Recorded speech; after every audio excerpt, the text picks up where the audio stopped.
Today, I'm talking about the 5 things I would never do as an OBGYN. Like, never, never, ever. Stay tuned.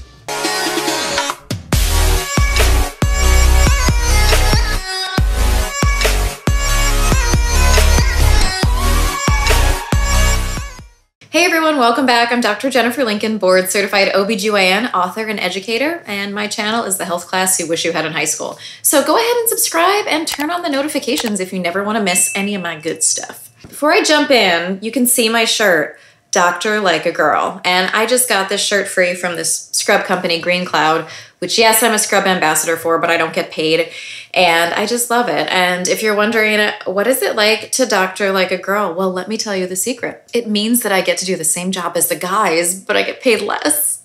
It means that I get to do the same job as the guys, but statistically, my patients die less often. And it means I get to do the same job as the guys, but I'm less likely to be promoted. It's so great.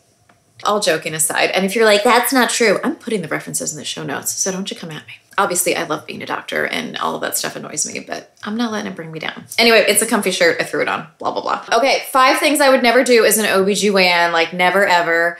Actually, that's a lie. If they were gonna pay me like $5 million to do one of these things, you better believe I would do it because I have a lot of student loans to pay off, and everybody who says that Big Pharma is paying them off, I have not seen those checks yet. So seriously, if you wanna give me $5 million, I mean, I'll do some of this stuff. I'm just kidding. I'm not really. Let's get going. Okay, the first thing I'd never do, I would never skip my pap smears. And if you're thinking that that means that they're annual and you have to do them every year, absolutely not. Pap tests are usually every 3 to 5 years. So they actually shouldn't be every year. That's a very old school way of thinking. If your OBGYN or provider is still telling you you need a pap every year, unless you have a very high risk history, that is a big red flag. And I will put the guidelines down below for what the appropriate screening intervals are. But the reason we do pap tests is because we're looking for things that can become cervical cancer, and we can catch them really early, and then you don't get cervical cancer, which is a horrible cancer to get and a very painful, terrible cancer to treat. We're talking radical surgery, we're talking radiation, super painful, uncomfortable, and it doesn't always work. And so pap tests should be starting at age 21, unless you have other issues that you may need them sooner, but the vast majority of us, we start them at 21 and they're every 3 to 5 years, depending on if we're screening for other things like HPV or human papillomavirus, which is what's associated with cervical cancer, which I have discussed in detail in this video above. You can go ahead and watch that. And you can stop them at age 65. Not here to give you medical advice to say that that's what you have to do. Go ahead and discuss this with your provider. But I would not skip my tests because I know what happens and I've seen what happens when people do. So I wouldn't skip it, even if they paid me $5 million. I think this is one I would still do. Number 2, you know it. I would never use douches or washes for the down there vaginal vulvar area. So I'm talking stuff from Summer's Eve, from Vagisil, and from other companies that are trying to be them. And that's because these things don't work and they make things worse. I have covered them already so much in one of my earliest YouTube videos back when I was a YouTube noob. And so you can watch that here, but do not judge me for the editing or the quality of the video because the information is still amazing. But I'm very thankful to my YouTube editor that I have right now. Thank you, love you. Number 3. I would never have a home birth. And I know this is very controversial and some people may get very upset by me saying that. And when I say that, it doesn't mean I don't support you having a home birth. I believe that you should birth wherever you want. I just wouldn't pick it for me. And I'll share a quick little story here. So when I had my second baby, I was the perfect candidate for a home birth. I was young and healthy, and I had a previous birth that went beautifully well. I had no high-risk complications.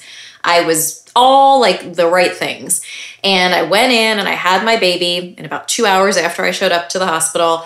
No epidural. I'm a huge fan of epidurals, trust me, but I just wanted to see what it was like. So anyway, so I did like the whole like minimal thing, did it, had a baby, awesome, love it. And then my placenta didn't want to come out. And then I started to bleed. And then I had to go to the operating room and have something called a D&C for my retained placenta.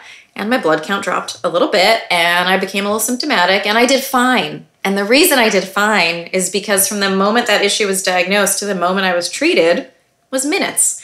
I didn't need an ambulance transfer. I didn't need a blood transfusion. It's because I was quite literally next to an operating room. So for me, that's why I choose to birth in a hospital, and that's why I choose to work in a hospital, because I have all those resources there, and I have seen what happens when things go horribly wrong at home. That said, I know that very often things go wonderful at home and go wonderfully well, and yes, complications and things happen at the hospital. 100% I know that. What I'm just saying is I'm sharing, for me, what matters to me and what's important to me. So I'm just telling you that's what I would never do, but I'm not saying that's not what you should ever do. So like, don't get angry. It's, you know, we're all about choice here, right? Choices are good. Number 4, I would never use hormone pellets. And if you're like, Dr. Jen, what is a hormone pellet? It's literally these little tiny pellets that look like a grain of rice that are injected under your skin, and they are promoted as being bioidentical and more natural, and they suck. The data has shown that when we use these types of hormones, and we're using it to treat usually menopausal symptoms like hot flashes, vaginal dryness, other symptoms associated with menopause, when we use these pellets, they are statistically linked with higher rates of complications, like bleeding and needing a hysterectomy and dying. Natural isn't always better. So you're gonna see a lot of garbage out there about bioidentical and natural hormones. And here's the thing, you can get hormones and get hormone replacement therapy from the hormones that are manufactured, yes, by pharmaceutical companies, but they are regulated, tested, studied, and we actually know they're safer and they're less likely to have those side effects associated with them. I will have the pleasure of putting the references and resources in my show notes.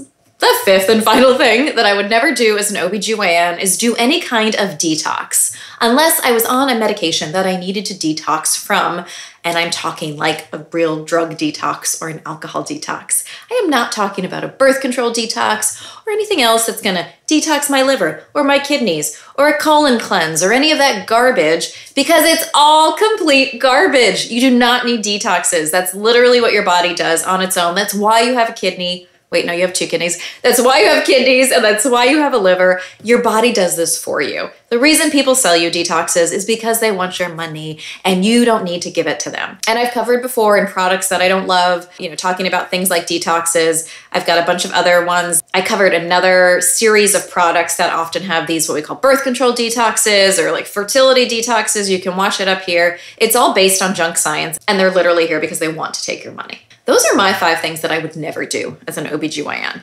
unless maybe you were paying me obscene amount of money, because the pharmaceutical companies sure as hell aren't. And again, I'm joking, but I'm kind of not, but whatever.